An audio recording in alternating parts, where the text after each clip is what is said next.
With the way the dating market is changing now, I think, my personal opinion, my theory, secure attached people are going to get eaten alive, especially for a man. If you're a secure attached man, these women, these modern ladies, they kind of look for guys like you.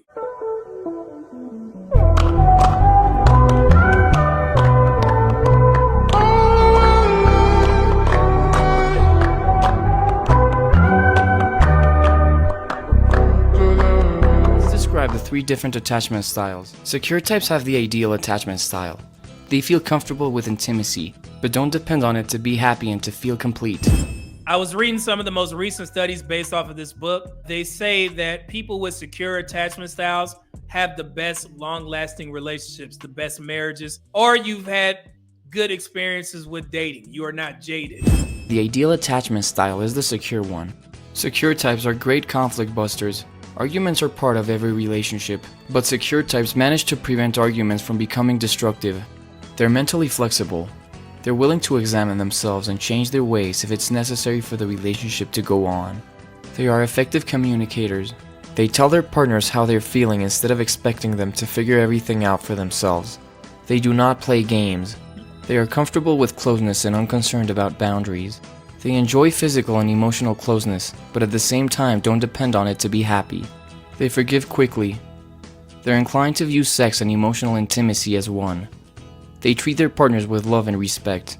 They take responsibility for their partner's well-being. So with secure attachment, what I've noticed is in these spaces, a lot of guys would associate secure attachment for a man as him being blue pill. So first we have the blue pill. This is where you'll hear things like, in relation to attracting women, like, oh, you just need to be yourself. When you stop looking, the right girl will come to you.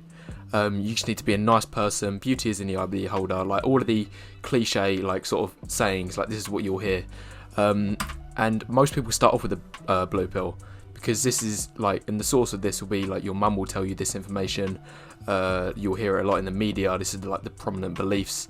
Like you'll hear it in like Disney films. Like the poor servant will, with a good personality, will get the beautiful princess over the rich and high status, good-looking prince or king, whatever. And girls will also give blue pill advice. Like if you ask girls for dating advice, they will tell you things like, "Oh, you just need to be yourself. You just need to be a nice person, and then girls will like you." If I was going to sum this up in one sentence, it would just be, it is that it's pleasing to hear, because it's like usually really vague and unhelpful advice. Like if you haven't already discovered that already from your own experiences, it doesn't really work. You can be all yourself all you like and it doesn't help, but it's pleasing to hear, it's nice to say, and it's like simple. It's just, but it's a bit vague. It doesn't really help you. You see all the stuff that they said? I'm pretty sure guys would be like, yeah, man, he's blue pill or he's a simp or whatever. But the way I always thought of it is like this. The reason why I don't like people who are actually, the blue pill guys and the panderers in these spaces is because they actually know better. They know the truth, right? But they insist on putting out all this false information and acting like they don't understand what men are going through, or they don't understand what women are doing on the dating market, but they continue to pander even though they know the truth. You guys ever heard like people on like panel shows, they'll say a blue pill guy or a pandering guy, anybody, I don't even know people like that. I've never heard of that happening. Man, these dudes out here complaining about women. In my circle, we don't have men like that. But it's literally guys on the panel telling that person, yo, this is happening. This is the truth. But they overlook it and they continue to pander. A secure attachment style, which is the most ideal, they don't even know. They don't even know what's going on outside of their own situation. So it's not the same thing. It's not the same thing as knowing the truth and deciding to forego it so you can continue to pander, as opposed to a person who has a secure attachment style who doesn't even understand what the hell is going on, and they're just used to operating in their own space in relationships, which is very much ideal. But with social media, it's very tough to ignore, because if you are a person who uses social media, like myself, I get paid off this stuff. So I have to be in tune to what's going on. If I was a bad content creator, especially for men, and I kept my whole, women are sugar and spice and everything nice, I would be useless to you guys because I wouldn't be doing my research. I'm not listening to what the hell is going on. So that's why I have so much disdain for men in particular who consider themselves blue pill and also pander. You know the truth, and you know how much damage it's doing to women on the dating market for you to lie to them, but you continuously do it because you're getting paid. And that's the worst type of man, especially in the black community. But the secure attachment guys, they aren't even aware, man. And that is, that would be ideal. You just go into every relationship thinking that this person is a new person, as opposed to us being in these spaces, knowing everything, most stuff about relationships on the defense. And you get in a relationship, I got to be mindful of this. A secure attached person, they don't have that buffer. They don't have that governor. They just go. And I told you guys, man, I did that video where I was telling you, I love very hard. So I used to be that guy that didn't know. And I just used to move in relationship as such. You remember all the backlash that I used to get? And I'm like, man, what y'all talking about? You don't pay for dates. What are you talking about? I used to say that all the time. Like, man, I've never had a issue with the woman using me for, food date. But then you guys are like, mediumman, this shit is happening. I did my research. I'll be goddamn. Be goddamn. These women out here going on dates every week and ain't spending no money. God dang it, So I had to learn. So yeah, yo, man, so it's very tough. So secure attachment is not the same as blue pill or panders. They just move as such, man, and that's ideal. Secure types are usually already taken and stay with their partners for long periods of time. You see that?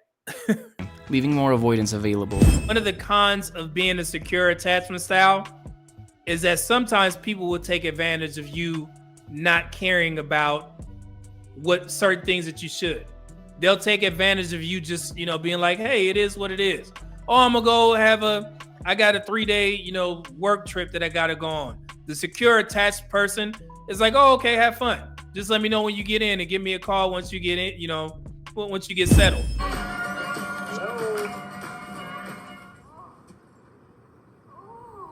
Heidi? What are you doing home? You totally scared me. Let's go with this. Is this what you do when I'm gone? Mitch, we need... Ah! Please tell me this is the first time this has happened. Well, do you want me to be honest, or do you want me to tell you that this is the first time? Jesus, what is wrong with you? It's purely sexual. Ooh, I'm really sorry.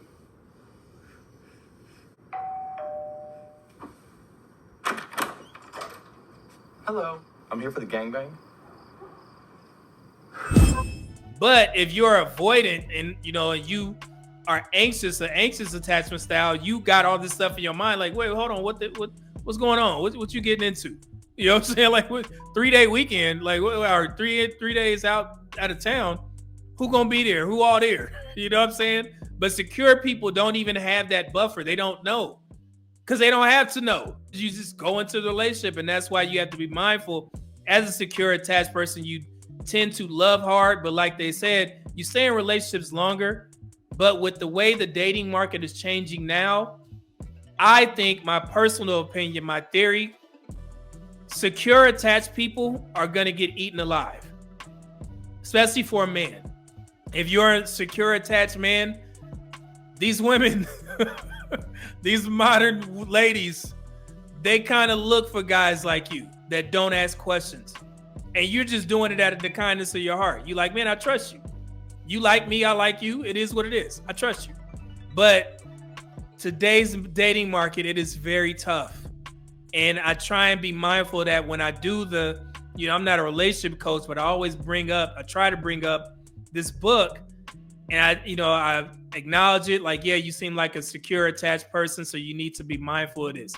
And for them, it's even tough to even say that. Like, look out for what? I like this woman. I love her.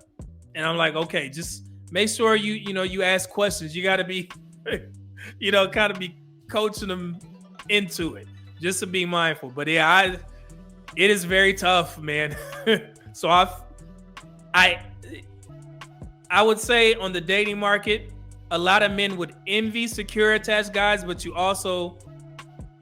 got to be mindful, yeah. So I'll say that much. I was thinking about this and I'm like, yeah, so I'm not sure if I'm in a space to say that being anxious and avoidant is ideal, because it will save you from some heartbreak out here in today's dating market. But I just think secure attached guys need to be a little bit more mindful. 7. Getting comfortably close. The secure attachment style. Here we go. Writing about people with a secure attachment style seems like a boring task. After all, what is there to say? If you're secure, you're very reliable, consistent, and trustworthy. You don't try to dodge intimacy or go nuts over your relationships. There's very little drama in your romantic ties, no high and lows, no yo-yos and roller coasters to speak of. So what is there to say? Actually, there's a lot to say. In the process of understanding attachment and how a secure bond can transform someone's life, we've grown to admire and appreciate the secures of the world. Hey, They're attuned to... You've heard me say that multiple times, man. It took a while for me to get to get a smidget of what's going on with secure attached people. So I definitely applaud you guys if that's how you view the world. That's definitely a skill, to be a secure attached person, to be born like that, It's so many more questions that I would love to ask secure attached folks, because this is probably a question that you guys can answer yourselves. When you were young, when you were a kid, was your family affectionate? Did you routinely tell each other that, hey, I love you? Or did you kiss each other on the cheek or something like that? Did you hug a lot? Was that your family dynamic when you grew up? That wasn't mine. It wasn't mine at all. My mother's actions showed me that she loved me. And my actions showed my sisters and brothers that I loved them, but we were never a family that told each other I love you. Seriously. We never, hugged like that, but we were close. But I never grew up in that type of environment, which, in the book, again, it's an amazing book, opened up so much to where I was able to have these conversations with my mother before she passed. Yeah, it was just kind of awkward. And I remember when I started going to therapy, I did this to my sister. I came back from a deployment and I tried something different because I'm getting in tune with my feelings. I'm thinking that this therapy is helping me. And when I came home, I went to my grandmother's house and the whole family was there. I'm, hugging people. They're like, hey, it's good to have you back or whatever. And so I know my sister is my second oldest sister. She's a strong-willed woman. And I knew it was going to catch her off guard, but I was like, I'm going to try something different. So I came up to her. I was like, oh, man. And I gave her a hug and I gave her a kiss on the cheek. And she looked at me like, oh, no, he didn't. And she just started blushing. She started blushing. She was like, she was shocked. And I just act like nothing happened. I didn't even acknowledge her blushing. I was like, oh, man, where my niece at? And then when I gave her a hug, gave her the kiss, she just started blushing and smiling or whatever. It was one of the most craziest things. And I did that on purpose. I was like, let me go ahead and try this. She was so, I guess, surprised that I did that, and I got comfortable with saying I love them a little bit more because I didn't grow up with that. So I wanted to break that cycle once I created my own family or got married, and I had to step my game up to get more comfortable because, my wife is secure attached. So I had to, I was, and that's why I told you guys the story of how I really started to see her as somebody that I could marry. And it was just like nothing when I told her that I got orders to Cannon Air Force Base in New Mexico for the tail end of my career. My last 2 years in the military, in the Air Force, I was done with my tour in the Pentagon. Me and her, I got real close. I was so used to her there. And I just was thinking that, man, it's going to be one of these relationships where I just, I like this woman, but I got to go. So I got to go ahead and, being avoidant and just go off with my life. And I sat her down and I told her, I was like, hey, I got orders to, New Mexico, whatever. So I'm gonna have to leave. This is when I leave. And I was telling her this. And I'm thinking that she was just gonna, either start like breaking down crying or I'm gonna miss you. She didn't do any of that shit. The first thing that she said to me, she was like, oh man, I've never been to New Mexico. I can't wait to go. And I was like, what? It's like, I was like, yes. I was like, what you mean?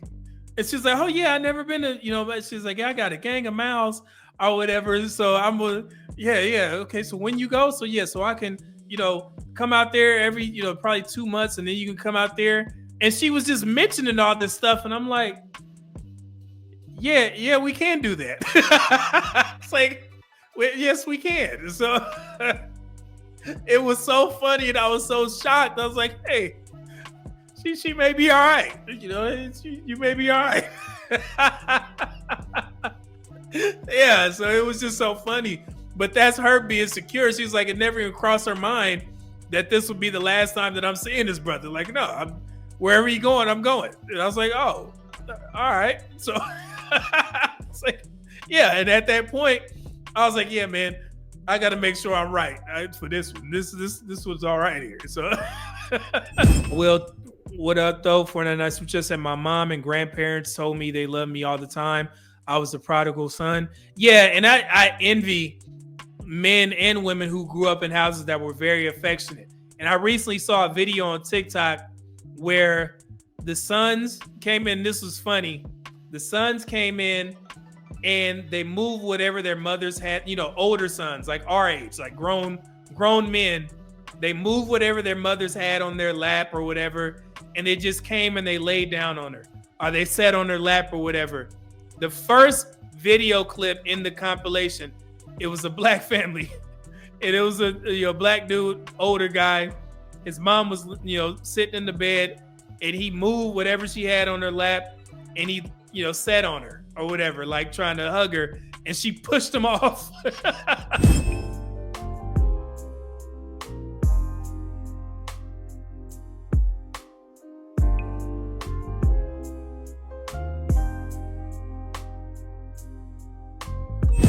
And every black person in the comments was like, why are we like this? I align with what the black parent did, not necessarily I tried to lay on my mom, but we was never affectionate like that growing up. So yeah, that was crazy.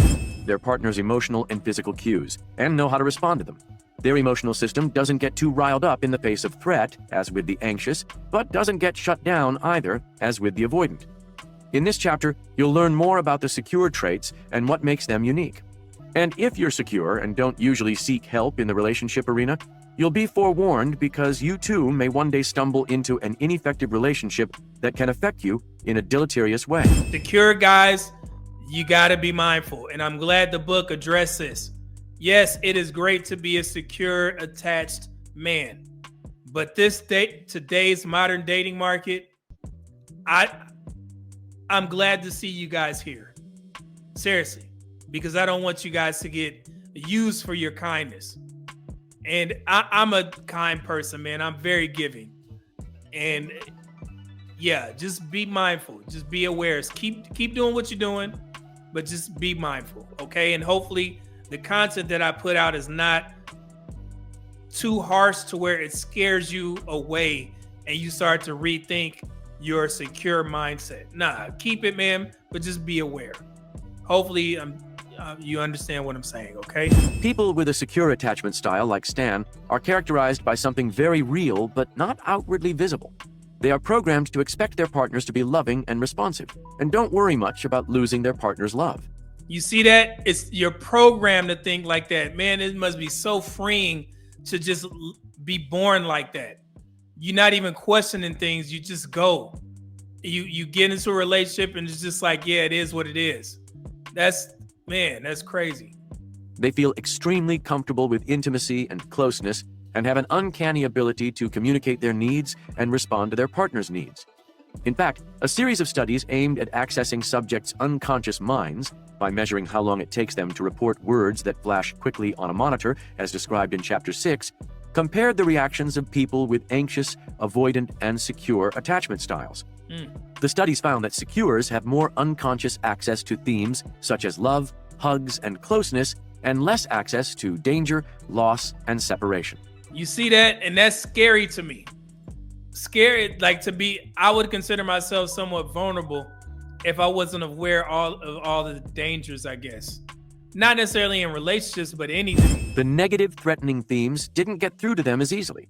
However, unlike avoidance, who didn't react to these words initially, but did react to them when they were distracted by another task, secures continued to overlook them even in the distraction condition.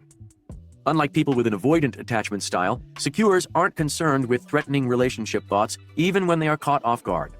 In other words, they don't have to make an effort to repress these ideas. They simply aren't worried about these issues, either consciously or subconsciously. So you see that? And I'm going back to that blue pill pander insecure. They just don't know. They ain't got to worry about it because they don't have anything to worry about. That's why they're different, man. You gotta be mindful of these, blue pill and pandering guys, man. They know better. But secure, they just don't know unless you tell them. Are they over here? They like, oh, okay, now I understand it now. Lethal shooter. Okay, I understand it now. What's more, when secures were specifically, and in this experiment consciously asked to think about separation, abandonment, and loss, they succeeded in doing so and did become more nervous as a result, as measured by skin conductance tests, which measure the amount of sweat on the skin. Remarkably, though, when they were told to stop thinking about these topics, their skin conductance abruptly went back to normal. So it seems that what may come as hard work for some, to keep an even emotional keel in the face of threat, comes effortlessly for someone secure. Effortlessly. They simply aren't as sensitive to the negative cues of the world. This stance influences every aspect of their romantic relationships. They are great conflict busters. During a fight, they don't feel the need to act defensively or to injure or punish their partner, and so prevent the situation from escalating. Mentally flexible. They are not threatened by criticism. They're willing to reconsider their ways and, if necessary, revise their beliefs and strategies. So with that, the criticism thing, I think, the military definitely helped me out with that because you're going to get cooked, smoked. I'm just going through my head all the times that I effed up during a training situation and got cussed out like I ain't never got cussed out before. Yeah. You get so used to being criticized, but then they also do a good job of acknowledging when you do a good job. So yeah, so if I did have anything, if there was something wrong with me taking criticism, that shit is done now because the military broke that barrier immediately. And that happens probably in basic training. You go get this smoke. That's what's going to happen. The military will do that. Effective communicators. They expect others to be understanding and responsive, so expressing their feelings freely and accurately to their partners comes naturally to them. Not game players. They want closeness and believe others want the same, so why play games? Comfortable with closeness, unconcerned about boundaries. They seek intimacy and aren't afraid of being enmeshed. Because they aren't overwhelmed by a fear of being slighted, as are the anxious, or the need to deactivate, as are the avoidants, they find it easy to enjoy closeness, whether physical or emotional. Quick to forgive. They assume their partner's intentions are good and are therefore likely to forgive them when they do something hurtful. Inclined to view sex and emotional intimacy as one. So that forgiveness thing, and that's why I keep telling secure people to be mindful in today's dating market, because they can start relying on people will take advantage of that because they know that you're going to forgive them. So just keep all this in mind. They don't need to create distance by separating the two, by being close either emotionally or sexually, but not both. Treat their partners like royalty. When you become part of their inner circle, they treat you with love and respect. Secure in their power to improve the relationship. So that treat your partners like royalty. Once you lock in, especially if anybody you're going to treat like royalty, men, it's got to be your wife. If, she doing, you wouldn't be married You wouldn't be married to her if she didn't deserve that type of treatment. And I'm not talking about being a rich man and just spoiling on some foolery. Nah, man, make sure she's taken care of. That's one of the most important things that you got to understand as a man when you get married. Your wife is always going to need your help. And if you're a selfish person, it may not be for you right now. You know what I'm saying? Because I'll give you a perfect example. Let's say you're working on something in the garage. You got a project that you're working on the car or something like that, changing your oil, and you in a groove. Have you guys ever done something like that? Like you get in a groove and you don't want to stop working on what you're working on. Okay? Sometimes in a marriage, you may have to stop to help your wife, and that throws you off your groove just because she needs help with something. It ain't even got to be something big, but you're on you're in the garage, you turning wrenches and shit, and then it just gets derailed from something small, but she needs your help.